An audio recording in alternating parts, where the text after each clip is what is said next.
শুধু নিজেকে হানাফি হানাফি বলে চিল্লান, একদিনও আবু হানিফা রাহিমাহুল্লাহর গ্রন্থ খুলে পড়ে দেখেননি। পড়ে দেখেন আল ফিকহুল আকবার, স্বয়ং আবু হানিফা রাহিমাহুল্লাহ আল ফিকহুল আকবরের মধ্যে বলেছেন, কেউ তিনি বলেছেন ইন্না লিল্লাহি ইয়াদ, আল্লাহ সুবহানাহু ওয়া তাআলার হাত রয়েছে। কেউ যদি বলে আন্না ইয়াদাল্লাহি কুওয়া, যে আল্লাহর হাত হচ্ছে শক্তি, ফাহুয়া ইবতালুস সিফাত, তাহলে এটা হচ্ছে আল্লাহর সিফাতকে বাতিল করা, আল্লাহর সিফাতের অর্থকে বিকৃতি করা, এটা হতে পারে না। স্বয়ং আবু হানিফা রাহিমাহুল্লাহ বলেছেন। আর আপনি নাভির নিচে হাত বেঁধে রাফুল ইয়াদাইন না করে আস্তে আমিন বলে নিজেকে দেখান যে আমি হানাফি, অথচ আবু হানিফা রাহিমাহুল্লাহর আকীদার বিন্দু মাত্র আপনার ভিতরে নাই। আপনি হানাফি হওয়ার দাবিতে মিথ্যুক। আপনি নিজেকে মাতুরিদি দাবি করেন, আপনি নিজেকে আশারি দাবি করেন, এটা ঠিক আছে, কিন্তু হানাফি দাবি করিয়েন না। হানাফি দাবি করলে আপনাকে বিশ্বাস করতে হবে আল্লাহর হাত আছে, আপনাকে বিশ্বাস করতে হবে আল্লাহ সুবহানাহু ওয়া তাআলা আরশে সমাসীন। কেননা আবু হানিফা রাহিমাহুল্লাহ এগুলো সব তার আল ফিকহুল আকবার গ্রন্থের মধ্যে লিখে গেছেন।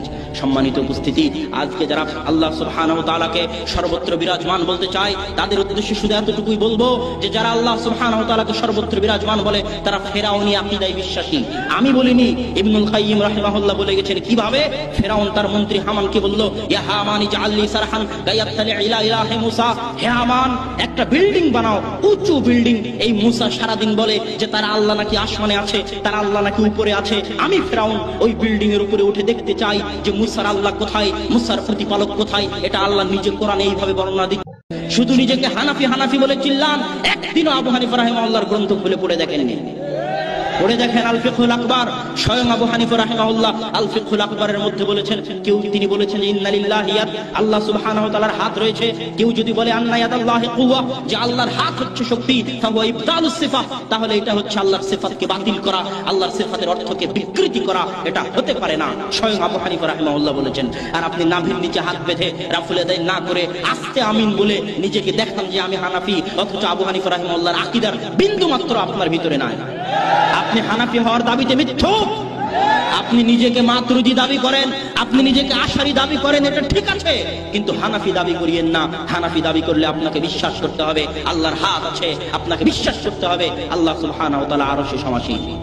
কেননা আবু হানিফা রাহিমাহুল্লাহ এগুলো সব তার আল ফিকহুল আকবার গ্রন্থের মধ্যে লিখে গেছেন। সম্মানিত উপস্থিতি, আজকে যারা আল্লাহ সুবহানাহু ওয়া তাআলাকে সর্বত্র বিরাজমান বলতে চায়, তাদের উদ্দেশ্যে শুধু এতটুকুই বলবো যে যারা আল্লাহ সুবহানাহু ওয়া তাআলাকে সর্বত্র বিরাজমান বলে তারা ফেরাউনি আকীদায় বিশ্বাসী। আমি বলিনি, ইবনুল কাইয়্যিম রাহিমাহুল্লাহ বলে গেছেন। কিভাবে? ফেরাউন তার মন্ত্রী হামানকে বলল, ইয়া হামান ইজআল লি সারহান কায়াত্তালি ইলা ইলাহি মুসা, হে হামান একটা বিল্ডিং বানাও, উঁচু বিল্ডিং। এই মুসা সারাদিন বলে যে তার আল্লাহ নাকি আসমানে আছে, তার আল্লাহ নাকি উপরে আছে। আমি ফেরাউন ওই বিল্ডিং এর উপরে উঠে দেখতে চাই যে মুসার আল্লাহ কোথায়, মুসার প্রতিপালক কোথায়। এটা আল্লাহ